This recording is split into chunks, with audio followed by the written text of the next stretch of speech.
Hello friend, સ્વાગત છે તમારું મારા આજના વ્લોગમાં। તો હું એક બહુ જ ખાસ જગ્યા પર જવાની છું। એ જગ્યા કઈ છે હું તમને વ્લોગમાં આગળ બતાવીશ, તો તેના માટે બન્યા રહો મારા વ્લોગમાં। એન્ડ હું અત્યારે પહોંચી ગઈ છું રાજકોટ। થોડીક વારમાં હમણાં મારી બસ આવી જશે, પછી આપણે નીકળીએ। હું તમને આગળ બતાવું કે હું કઈ જગ્યા પર જાઉં છું। સો ફાઇનલી ફ્રેન્ડ્સ, 5 કલાકના વેઇટિંગ બાદ ફાઇનલી મારી બસ આવી ગઈ છે। તો હવે અમે બધા નીકળીએ છીએ। એન્ડ બસમાં ન્યૂ લિટલ ફ્રેન્ડ બની ગઈ છે, જેનું નામ છે રુદ્રાક્ષી। 5 6 7 8 9 પછી હા પછી 10 પછી 7 આવે 11 7 પછી 1 પછી 2 પછી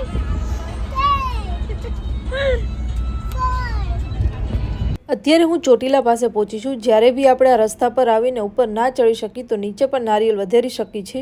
અને જો ફ્રેન્ડ, બસમાં એક ભાઈના ચશ્મા તૂટી ગયા છે, તો મારા આંટી કંઈક દેશી જુગાડ કરે છે। તો કોઈના ચશ્મા તૂટી જાય તો કોન્ટેક કરજો અમારો।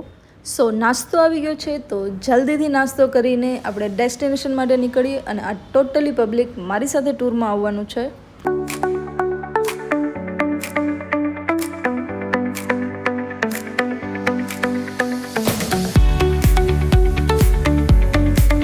સો ફાઇનલી હું પહોંચી ગઈ છું ડેસ્ટિનેશન પર। આજનો મારો દિવસ રહેશે ઉજ્જૈનમાં। સો જલ્દીથી હું રેડી થઈને નીકળી ગઈ છું ઉજ્જૈન ટૂર માટે। અહીંયા તમને હોટલની બહાર જ ઓટો મળી જશે કે જેમાં તમે પેકેજ બુક કરાવીને પૂરું ઉજ્જૈનનું ટૂર માણી શકશો।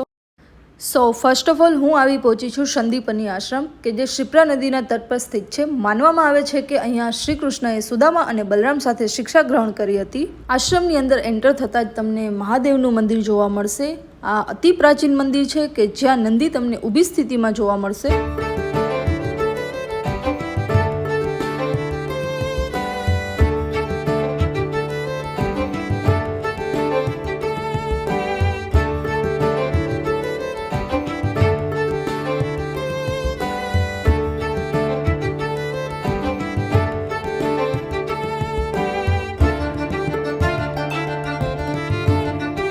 ध्यान से सुनना, इससे सबका नॉलेज बढ़ेगा ना। मंदिर का जानकारी महत्व यह है कि आप लोग जिस मंदिर में आए हो, ये पूरे भारत और वर्ल्ड में एक मंदिर है। 9 ग्रह में से मंगल ग्रह का जन्म स्थान है। जो ये मंदिर बना पूरे भारत के नाभि के स्थल पर मंदिर बना, पृथ्वी के बीचों बीच में कर्क रेखा यहाँ से निकली, यहाँ से महाकाल, महाकाल से सोमनाथ, क्योंकि शिव जी के मस्तक का पसीना यहाँ पर भूमि माता के गर्भ में गिरा और यहाँ से महामंगल का जन्म हुआ। अंदर आप लोगों को ऐतिहासिक में मंदिर देखने को मिलेगा भूमेश्वरी माता, जो कि वर्ल्ड में कहीं नहीं है। भूमेश्वरी माता कौन है? मंगल भगवान की माता यानी पृथ्वी माता। आप लोगों ने शिव जी के मंदिर में इतनी जगह दर्शन करा। शिव जी का वाहन क्या देखा? नंदी। नंदी। यहाँ पर नंदी नहीं है, नंदी की जगह भेड़ है, भेड़ यानी मेंढा, गेटा। और गेटे के ऊपर सवारी होने का कारण है महामंगल मेष और वृश्चिक राशि के स्वामी है। यहाँ पर अनाज का दान होता है। अनाज के दान में होता है मंगल रत्न, मूंगा, मसूर की दाल, गेहूं, लाल कपड़ा, श्रीफल और फूल।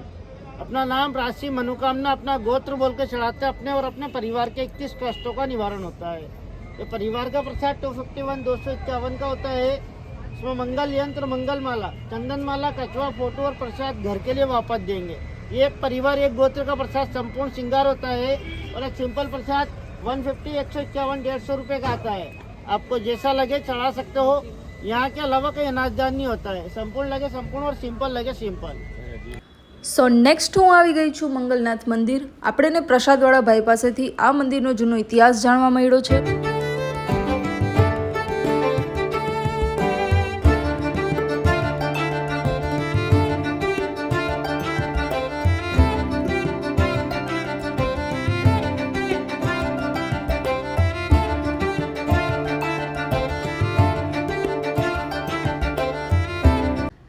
નેક્સ્ટ હું આવી ગઈ છું કાલભૈરવ મંદિર। પૌરાણિક માન્યતા અનુસાર કહેવામાં આવે છે કે કાલભૈરવ પૂરા ઉજ્જૈન શહેરની રક્ષા કરે છે। અને કહેવાય છે કે મહાકાલેશ્વર જ્યોતિર્લિંગના દર્શન પહેલાં કાલભૈરવને દર્શન કરીને જવું જોઈએ। પ્રયાગરાજમાં મહાકુંભનો મેળો પણ ચાલી રહ્યો છે, એટલે ઉજ્જૈનમાં બી ઘણી ભીડ હતી। તો ફાઇનલી 2.5 કલાકના વેઇટિંગ બાદ હવે અંદર એન્ટ્રી મળી ગઈ છે। ત્યાર પછી હું આવી ગઈ ઉજ્જૈનના ગઢકાલિકા મંદિરના દર્શન માટે।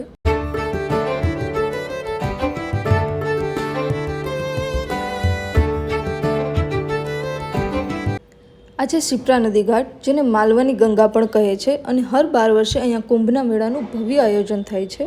ત્યાંથી નેક્સ્ટ હું આવી ગઈ છું હર્ષિદ માતાનું મંદિર. કહેવામાં આવે છે કે દેવી સતીના અંગોમાંથી પ્રગટ થયેલ 51 શક્તિપીઠમાંથી એક આ શક્તિપીઠ છે. હું રાઈટ ટાઈમે પહોંચી હતી, કેમ કે જ્યારે હું અહીંયા પહોંચી તો આરતીનો સમય થઈ ગયો હતો.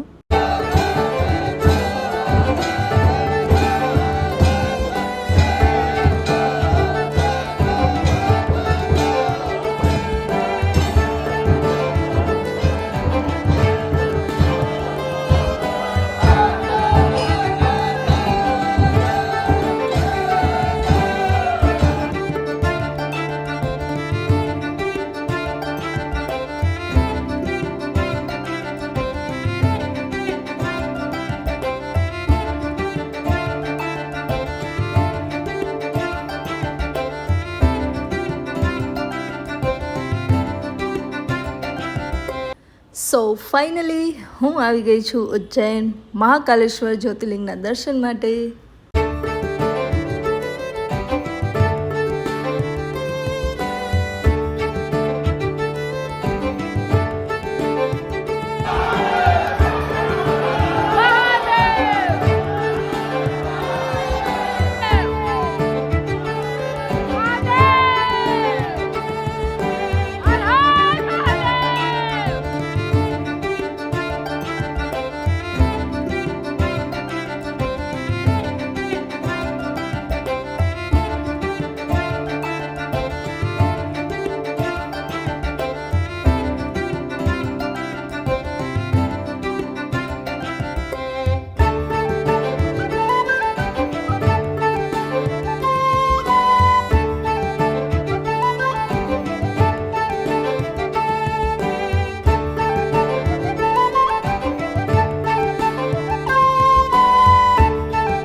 ખરેખર ફ્રેન્ડ્સ, ઉજ્જૈન ટૂરમાં ખૂબ જ મજા કરી.